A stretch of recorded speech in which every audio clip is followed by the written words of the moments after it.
All right, for more on the fiery exchange between Senator Rand Paul and Dr. Fauci, let's bring in a contributor here at The First, Tiana Lowe, commentary editor at the Washington Examiner. Tiana, good to see you. Thanks for having me here, Buck. So we have Fauci throwing down with Rand Paul, and we've played a little bit of this, but one of the big allegations here is that Rand Paul is straight up saying that there was a lie here, that Fauci was actually lying to him. Play clip 2. If the point that you are making is that the grant that was funded as a sub-award from EcoHealth to Wuhan created SARS-CoV-2, that's where you are getting. Let me finish. We don't know. Well, we don't wait know a minute. If it did come from the lab, but all the evidence is pointing that it came from the lab, and there will be responsibility for those who funded the lab, including yourself. I totally resent the lie that you are now propagating, Senator, because if you look at the viruses that were used in the experiments, that were given in the annual reports, that were published in the literature, it is molecularly impossible. No one's saying those viruses caused it. It no is one is molecularly. that those viruses caused the pandemic. What we're alleging is that gain-of-function research was going on in that lab, and NIH funded it. That you is can't not. get away from it. It meets your definition, and you are obfuscating the truth.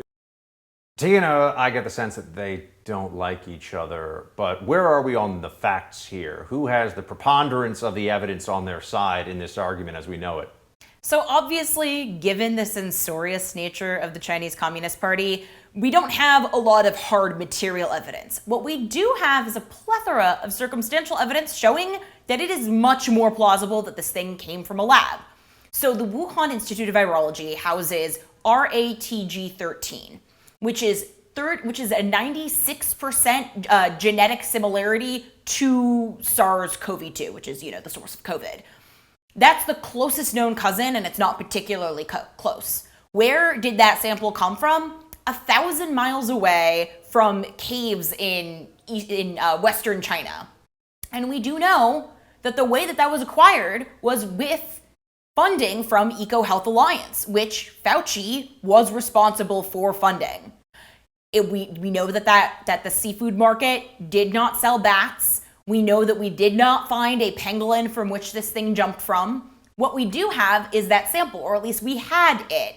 And we had, the Wuhan Institute of Virology bragging endlessly up until, the pandemic actually emerged about their gain-of-function research in conjunction with EcoHealth Alliance. What Fauci is doing is just trying to change the definition of what funding means, right? And also what gain-of-function research actually is. He's just playing a rhetorical game here by shifting all the goalposts. And it seems as though when we look at what's happened over time here, and as more information comes out, there also was real incentive when you start to put all these pieces together for, let's say it was a judgment call in the early stages of the pandemic, what was the more likely scenario?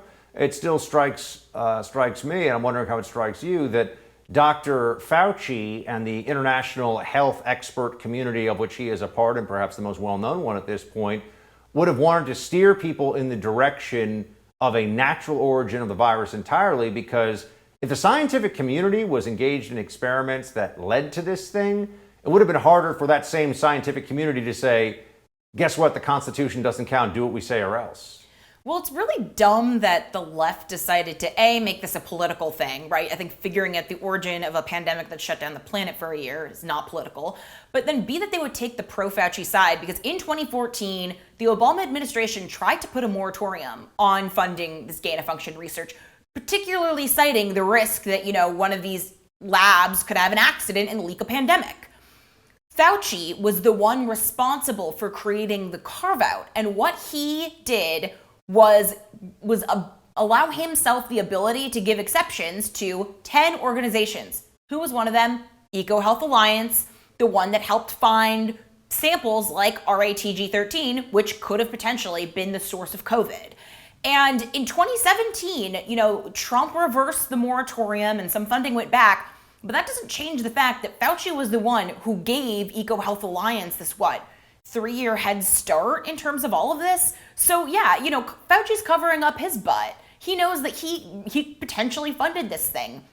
And there's an obvious incentive for other scientists to not really challenge it too much. Fauci is the godfather of funding for almost all global virology. You know, he is the one in charge of funding not just American virology research, but also abroad. So no one's going to challenge him on this. And also, I think we've reached a point where when you have two people who are each accusing the other of being liars, somebody's got to be lying, you'd think, right? Or otherwise, it would be quite a confusion that we're talking about here.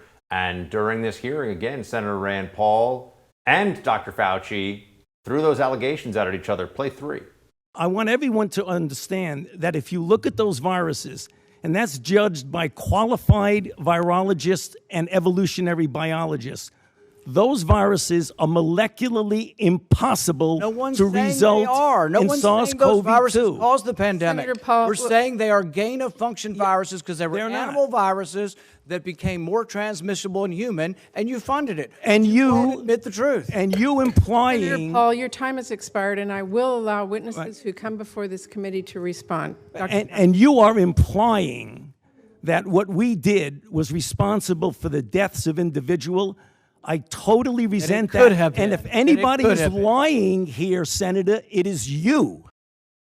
It is you, he says. Senator Rand Paul is also referring Dr. Fauci's statements for investigation, essentially a DOJ referral for lying to Congress. What do we think of this? I mean, that's what landed Michael Cohen in prison, right? Lying to Congress. And I don't know, obviously, if he's going to have the goods on this, but it's a fun rhetorical game that Fauci is playing there. You know, first he's trying to answer a question that Rand Paul isn't asking, which is, did you fund any gain-of-function experiments? Not, did you fund something that could have become the pandemic? And then Fauci just pivots to, oh, but the implication, so therefore you're a liar.